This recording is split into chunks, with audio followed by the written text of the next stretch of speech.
Más de uno León. Onda Cero.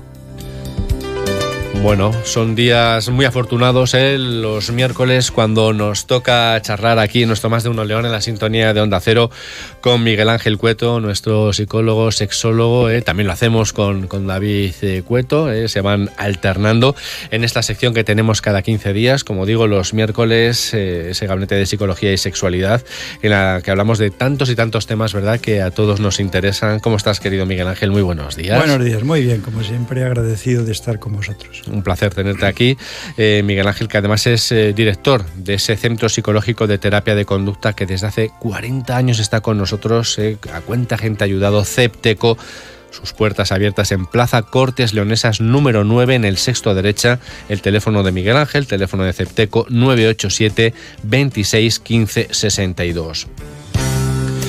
Bueno, vamos a hablar de un tema que yo creo que hay muy pocas casas donde no tengan este asunto, las habrá, ¿no? Pero muy pocas donde no tengan este asunto. Y yo estoy pensando ahora que cuánta gente habrá recibido ahí en CEPTECO en los últimos tiempos, en los últimos años, con este problema. Porque vamos a hablar de la atención al cuidado de un familiar enfermo. Vamos a hablar del cuidador. Exacto. Vamos a hablar del cuidador, ¿no? Porque el familiar que cuida a otra persona enferma, Miguel Ángel, presenta mayores problemas psicológicos que las personas que no cuidan a otros. Pues la verdad es que sí, somos una especie primero social que nos apoyamos unos a otros. Y eso es bueno. Y además hay una correlación positiva en la calidad de redes que tengamos para que nos apoyen en general, social, y con la satisfacción de sentirnos bien con nosotros mismos. Es decir, una correlación que es positiva. Es decir, cuanto más redes tengamos, mejor nos vamos a sentir. Y normalmente la mayoría de las personas que cuidan a personas enfermas sufren un mayor estrés. Y además, el estrés mantenido, que puede ser lógicamente con el cortisol, adrenalina y noradrenalina, lo que nos hace es aumentar y bajar las defensas, aumentar el nivel de estrés. Cuanto mayor estrés, mejor o menor defensas. Y a largo plazo pueden sufrir alteraciones físicas o emocionales, podemos sufrir, y normalmente es conveniente cuidarnos para evitar esa sobrecarga de trabajo. Pues sí, porque una cosa es cuidar a un familiar enfermo y otra cuidar a un familiar enfermo durante mucho tiempo.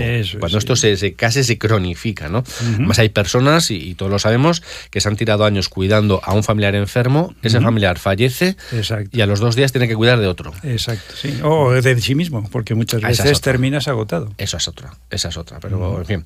¿Cuál es el perfil de la persona que cuida a un familiar enfermo? Pues fundamentalmente es mujer, que gran parte del tiempo para cuidar a otras personas, a ese familiar, es así.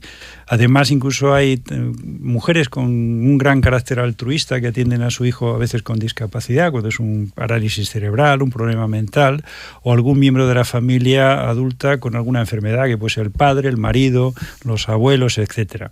Y normalmente son personas que hemos visto que no ponen límites o les cuesta mucho poner límites en el cuidado, lo que podrían generar además problemas de carácter de relación de pareja, problemas familiares, incluso de problemas incluso físicos, ¿no? Y además la sociedad actual nos genera una especie de alineación, de proceso individualista que no favorece en muchos casos esa situación, sino que ellas personas tienen que reflexionar sobre qué hacer para mejorar su calidad de vida. Sí. Además, a veces cuando se dan situaciones de hay que cuidar al padre, a la madre o a los dos, ¿no? Y hay varios hijos.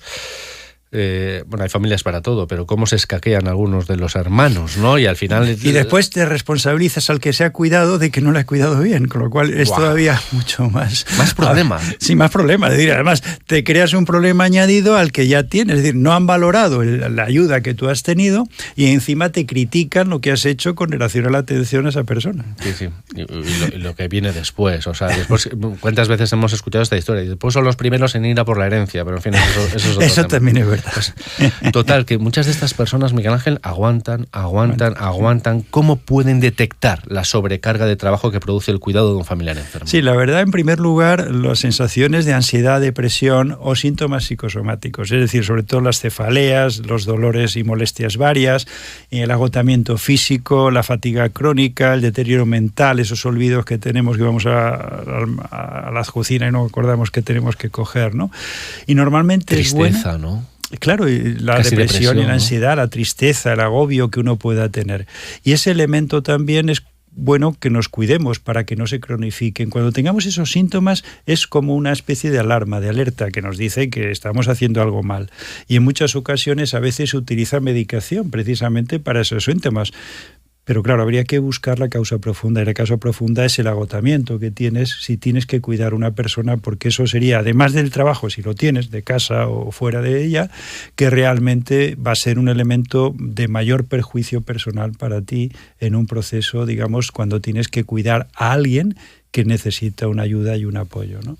Hablas de perjuicio personal y yo ahora te voy a hablar de prejuicios, ¿no? ¿Qué prejuicios mantienen estas personas o creen? A lo mejor es algo cultural, es que no lo sé, ¿no? El hecho de que no pongan límites a esa atención, a ese cuidado que están poniendo de ese familiar enfermo. Pues la verdad es que es cultural, es decir, los prejuicios son ancestrales. Las mujeres debemos cuidar a los demás sin condiciones, ¿no? Que los hijos deben cuidar de los padres cuando son mayores, que lo hemos comentado antes.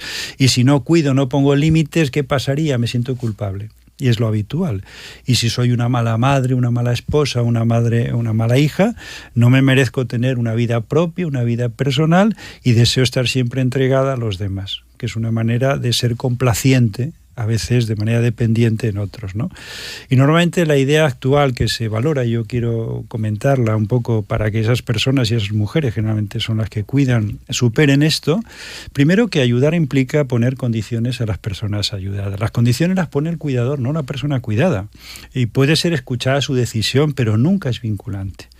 En segundo lugar, podemos vivir nuestra vida también haciendo las cosas o actividades sin sentirnos culpables por ello, porque no es bueno ser un esclavo de la persona que cuido, porque al final me convierto en una persona dependiente, emocionalmente incapaz, y no soy un adulto que somos capaces, los adultos, de poner límites a los demás cuando algo nos hace sentirnos mal. Entonces, a partir de ahí, si yo tengo un agotamiento físico, un proceso depresivo, un proceso ansioso, y estoy cuidando a una persona, realmente tendría que plantearme de cambiar esa estrategia o reflexionar sobre lo que estoy haciendo. Además, cuando esa dependencia ya es tan bestial que necesita de los cuidados todos los días, no tienes fines de semana, no tienes vacaciones, no tienes nada.